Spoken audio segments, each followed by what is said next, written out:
yaxshi toza xizmat ko'rsatadigan mana shunaqa xizmat ko'rsatish, ovqatlanish joylari yopib tashlanyapti. Nimaga? Aroq sotmagani uchun.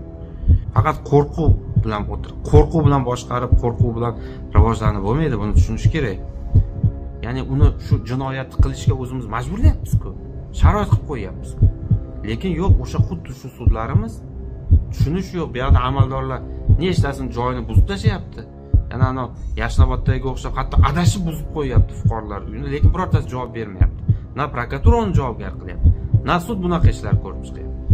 Ko'rganda ham jur'at yetmayapti. Lekin oddiyroq bir fuqarolar bo'lsa, yosh qiz bo'ladimi, boshqami farqi yo'q. Ana shu nimadir tarqatdimi so'z erkinligidan foydalanib. Diniymikan farqi yo'q. Tiq davay. Qama, sinib ketsin. Mana shunaqa ish ketyapti. Nahotki bunaqa ishlar odamlarni ishonchini yo'qotishini nahotki bilishmaydi. Bu bor vaziyat. Bugun ochiqni aytish kerak. Yaxshi emas ishlar. Kecha masalan Assalomu alaykum. So'zim boshida uzr so'rab qo'ymoqchiman. Sababi bu gaplarimdan keyin chiqib, sen bizni Musaffo osmonimizni ko'ra olmayapsan, bizdagi rivojlanishni ko'ra olmayapsan, sen rahbarlarni yaxshi sifatini ko'ra olmayapsan, sen dushmansan degan shunaqa gaplarni aytadiganlar bo'ladi. Ular ichida trollar ham bor. Shuning uchun men bu gaplar yoqmasligi mumkin, lekin amaldagi real faktlardan kelib chiqadigan bo'lsak, afsuski, men bunaqa sharoitda agar natija bo'lmayotgan bo'lsa, ko'kka ko'tarib maqtolmayman. Ayniqsa odil sudlov masalasida, mulk huquqi daxlsizligi masalasida va so'z erkinligi masalasida ahvolimiz juda ham achinarli bir vaqtda. Sabab ochiq aytish kerak, bugun endi biz mana shu yo'nalishlarda ortga ketayotganligimizni, ya'ni tezlik bilan yugurib orqaga qaytishni boshlaganimizni yashirishda ilojisi yo'q. Balki chiroyli gap bilan o'rab sekin o'tkazib yuborsa, balki boshqalar bilmay qolishi mumkin edi, lekin hozir buni dunyodan ham yashirib bo'lmayapti. O'zimizni o'sha faollardan ham, umuman xalqimizdan ham yashirib bo'lmayapti. Masalan, mana bugun adashmasam Qashqadaryolik senatorimiz o'sha rasmiy chiqishida aytib o'tdi. O'zbekiston jahon odil sudlov indeksida 5 pog'onaga pasaygan o'rni, ya'ni 83-o'ringa tushib qolgan. 5 pog'onaga odil sudlov indeksi bo'yicha yoki fuqarolik sudlovi bo'yicha o'tgan yilga nisbatan 10 pog'ona orqaga ketib 106-o'ringa tushib qolibmiz. O'zi 80-100-o'rinlarda yurishda ham o'zi aslida juda ham kulgili. Buni o'zi bir reytingdagi bir yaxshi maqtanadigan o'rin ham deb bo'lmaydi o'zi. Lekin shu bori ham orqaga ketyapti ekanda. Afsuski, bunaqa reytingda orqaga ketish faqat odil sudlov yo'nalishidan emas. Bu bevosita bir-biri bilan bog'liq bo'lgan so'z erkinligi masalasida ham biz faol ravishda orqaga ketyapmiz. Buni men yashirgan bilan foyda yo'q. Buni butun dunyo ko'rib turibdi. Oddiy odamlar ham ko'rib turibdi, lekin bilmayman, bu ayrim rahbarlarimiz bir-biriga maqtanib, yashirib yana bir olamshumul bir ishlar qilib tashladik deb maqtanib yuribdi, lekin to'g'risi bunaqa ortga ketishni oldida bunaqa maqtanishlar sig'maydi-da ko'ngilga, to'g'risi. Masalan, so'z erkinligi reytingida 2024-25-yillar ichida bir xil o'rinda qoldik. Ya'ni 2 yil oldin 11 pog'onaga orqaga ketgan bo'lsak, 148-o'ringa tushgan bo'lsak, 2 yildan beri shu o'rinda qotib turibmiz. 2023-yili biz demak 11 pog'ona yuqori bo'lganmiz so'z erkinligi reytingida nisbatan. Unda ham o'zi orqaga ketish bor edi. Umuman faol ravishda ortga ketyapmiz. Yoki mulk daxlsizligi indeksi degan o'sha indikator bor. U yerda demak odil sudlov orqali kompensatsiyani ta'minlash bilan mulk daxlsizligini saqlashmi degan shunaqa bir indikatori bor. 139 ta davlat ichida hali ham 138-o'rindamiz. Qarang, ahvolimiz qanaqa. Yana buni gapirsang, bu biz osmondan topayotgan gaplar emas. Hozir masalan qoralash kampaniyasi ketyapti, mana meni ham faol ravishda davlat dushmaniga, xalq dushmaniga chiqarishga qaratilgan har baloda xullas ayblab chiqishdi. O'zi bitta unda ham hatto ayblaganlar bo'ldi.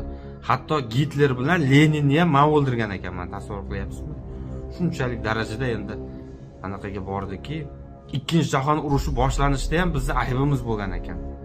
Tasavvur qilyapsizlar, shu darajada ketdiki, noprofessionallik bilan qoralash ketyaptiki, o'rtoqlar, mayli o'shani qoralab yozayotganlar nima desa demaydimi bari. Lekin qarang, bu raqamlar bu yashir bo'ladigan raqam emas.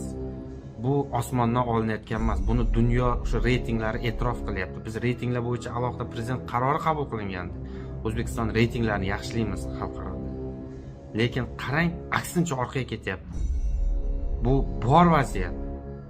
Bugun ochiqni aytish kerak, yaxshi emas ishlar. Kecha masalan xafa bo'lasiz, masalan, yaxshi kitob do'konlari yopib tashlanyapti hatto.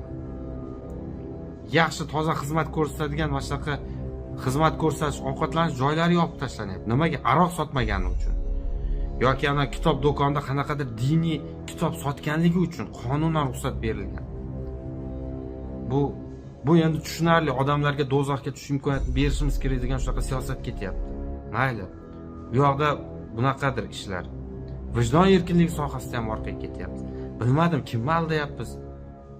Bu shu ishni tepasida turganlar qayeri bilan o'ylayapti? Men hayron qolyapman. Ana kuni bir kitob sotuvchimiz aytdi, bitta faolimiz. Qog'ozi narxini, tualet qog'ozi oshgandan biladigan odamlar qayeri bilan o'ylashini tasavvur qilavering deb. Reytinglarda bunaqa tushirib tashlayotganlar ham qayeri bilan o'ylayapman bilmayman. Lekin ahvolimiz shunaqa.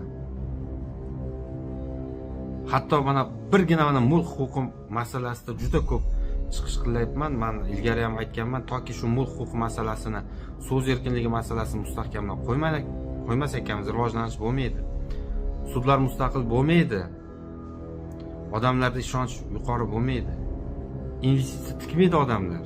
Faqat qo'rquv bilan qo'rquv bilan boshqarib, qo'rquv bilan rivojlanib bo'lmaydi. Buni tushunish kerak. O'sha maslahatchilar ham tushunish kerak. Yuqoridan har xil ishlar qilib yotgan. Qayeri bilan o'ylayapti ular? Qarang. O'tgan yillar davomida necha yuzlab odamlarning uy-joylari, ko'chmas mulklari sudda qarorsiz, noqonuniy buzildi. Qonunga zid ravishda hokimlarda, prokurorlarda zo'ravonligi, yana bir ikkita amaldorlarning zo'ravonligini oddiy fuqaro tadbirkorlarga buzib tashlandi-da, noqonuniy. Lekin ular birortasi javob bermadi shu amaldorlar. Qarang. Endi xuddi shu o'rinda bitta Telegram kanalga bir 50-60 talik mana a'zosi bor kanalga bilib-bilmay bitta nashidani tashlab qo'yayotgan qiz hech kim hali zarar ham ko'rgani yo'q, ko'chada qolib ketgani yo'q, ana uy-joy buzilganga o'xshab. U qamoqda o'tiribdi. O'sha qandaydir diniy bir narsa tashagani uchun, bilib bilmasdan. Eng yomoni, uni diniy bilim olishdan ham mahrum qilib qo'yganmiz. Yo'q. Qonunan o'sha diniy idora vakilidan tashqari odamni diniy ta'lim olishga haqqi yo'q. Ola olmaydi bilim. Taqiqlab qo'ygan. Biz bilimdan mosuv mahrum qilgandan keyin bu yerda Telegram kanalda nimandir tashab qo'yapti. Ya'ni uni shu jinoyatni qilishga o'zimiz majburlayapmiz-ku. Sharoit qilib qo'yapmiz. Lekin yo'q, o'sha xuddi shu sudlarimiz tushunish yo'q. Bu yerda amaldorlar nechtasini joyini buzib tashlayapti. Yana ana Yashnoboddagi o'xshab hatto adashib buzib qo'yapti fuqarolar uyini, lekin birortasi javob bermayapti. Na prokuratura uni javobgar qilyapti, na sud bunaqa ishlar ko'rib chiqyapti. Ko'rganda ham jur'at yetmayapti. Lekin oddiyroq bir fuqarolar bo'lsa, yosh qiz bo'ladimi, boshqami farqi yo'q. Ana shu nimadir tarqatdimi so'z erkinligidan foydalanib. Diniymiga farqi yo'q. Tiq davay. Qama, sinib ketsin. Mana shunaqa ish ketyapti. Nahotki bunaqa ishlar odamlarni ana ishonchini yo'qotishini nahotki bilishmaydi. Bunaqa ahvol bo'lgandan keyin Jahon odil sudlov indeksida 5 pog'ona pasaymay, yana necha pog'ona pasayishimiz kerak? Yaxshi 5 pog'ona pasayibmiz. O'zi balki 10 pog'onaga pasayib ketishimiz mumkin bu ahvolda. Yoki mana fuqarolik sudlovi bo'yicha 10 pog'onaga pasayibmiz. Balki 20 pog'onaga pasayib ketarmidik. ahvolimiz. Chunki ko'rib yuribsiz-ku. Sudlar mustaqil emas bugun. Juda ko'pchilik sudyalar ustiga minib olgan idoralar, maxsus idoralar. Ilgari bo'lardi ana. Maxsus ko'p eshitardik sudyalarni ana. Zakaznoy delo degandek. Qaytgan o'sha ishlar. Buni xalq butun hamma bilib turibdi. Balki o'sha kuratorlik qilayotgan ayrimlar yoki ishiga aralashayotgan mansabdorlar bizni sezmayapti, bilmayapti deb o'ylagan bo'lsa adashishadi. Butun xalq ko'rib bilib turibdi. Sudyalar dodlayapti. Bizni xoli jonimizga qo'ymayapti ishlashga. Minib olgan ustimizga. Nima qilaylik? Ilgari o'sha birinchi prezident davrida qanday bo'lsa shu qaytdi bizga yana deb dodlayapti. Bular bor narsalar. Buni xalqdan yashirib bo'lmaydi. Albatta bunaqa sharoitda orqaga ketamizda. Har qanaqa reytingda orqaga ketadi. Bu reytingda orqaga ketdi degani bilasizmi nima degani? Bu O'zbekistonga investitsiya kirishi kamayadi degani. To'siladi bunaqa yo'llar. O'zbekiston bilan aloqa qilmoqchi bo'lganlar o'ylanadi degan. Halol tadbirkorlar pul tikaman deganlar o'ylanadi. Bu yerda qonunlar ishlamasa, bunaqa ahvol bo'lsa, bu bilan nima qilaman deydi. Past nazar bilan yana qarash boshlanadi. Alal oqibat davlat ham, xalq ham hamma qiynaladi. Kimga kerak bunaqa narsa? Axir katta maqsad, katta marralar bilan yo'lga chiqqandik. Nega endi yarimga kelganda bunday qilyapmiz? Men tushunmayapman to'g'risi. Bu ketishda albatta rivojlanish bo'lmaydi. Hali ham bo'lsa umid qilamiz, chaqirib qolamiz. Baraka topkurlar, sudda o'sha tepasida turganlar, unga kuratorlik qilayotganlar bordir. So'z erkinligi masalasida media makonni jilolamoqchi bo'layotganlar, mulk huquqi masalasida, qonun ustuvorligini ta'minlash masalasida mas'ul bo'lganda, o'ylab ko'ringlar, sizlar harakatinglar kelajakda barbod qilishga xizmat qilyapti. Eng yomoni odamlarda ishonchi yo'qolishiga olib kelyapti. Kamayib boryapti ishonchi. Bunaqada rivojlanish, o'zgarish bo'lmaydi. Iltimos, ko'zinglarni ochinglar endi. Ortga ketyapmiz. Buni yashirib bo'lmaydi. Endi hozir shu gaplardan keyin hozir bosimlar kuchaygan, qoralash boshqa yo'q. Yana ham davom etinglarman. Nega ekologiya haqida gapirmaysan? Ko'p gapirganman ekologiya, hatto ekologiya masalasida ham orqaga ketyapti. Ekologiyaning eng katta dushman brakonyerlarini ketiga tushasiz, hammasi kimi bo'lib chiqyapti. Zo'ravonlik. Eng katta brakonyerlar o'sha kattakonlar, qo'pol aytgan. Juda yaxshi bilishadi, kim qayerda shag'al o'g'irlayapti, kim qayerda nimalarni ovlab yuribdi, kim qaysi ko'llarda olgan. Tabiiy talash bo'lyapti. Hatto bu yerda ham tartib yo'q.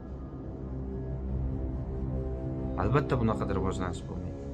Lekin odamlar hali ham bo'lsa umid bilan yashayapti. Men ham umid qilaman. Umid bilan yashayapmanki, baribir biz shu kuchli fuqarolik jamiyati qurish yo'lidan qaytmaymiz. Demokratik islohotlarni olib borish yo'lidan qaytmaymiz. Biz ishonamiz. Men ham ishonaman. Prezidentimiz aytgan shu yo'ldan qaytmaymiz deyilgan. So'z erkinligidan ham qaytmaymiz deyilgan. Shu demokratik islohotlar qanchalik og'ir bo'lmasin, qaytmaymiz deyilgan. Men shu gaplarga ishonaman. Va uni amalga oshishini xohlayman. Uni amalga oshishiga yordam beramiz. Qaytmaymiz biz. Lekin shuni o'zini mansab lavozimini yo'qotib qo'yishdan qo'rqib qaytarmoqchi bo'lganlar bo'lib o'tiribdi. Bilib qo'ying. Mansabda bir kun o'tirasiz, 2 kun shuni cho'zarsiz, boshqa qilasiz, lekin siz o'zingiz harakatingiz bilan noqonun butun O'zbekiston kelajagiga bolta uryapsiz. Buning uchun kelajak avlodlar kechirmaydi. Ko'zingizni oching hali ham bo'lsa. O'zbekistonni bunaqa reytinglar bilan dunyoga sharmanda qilishni to'xtatinglar. Hamma narsaning chegarasi bor. Ishonchni eng oxirgi tomchisini yo'qotib qo'ymang. Sog' bo'ling.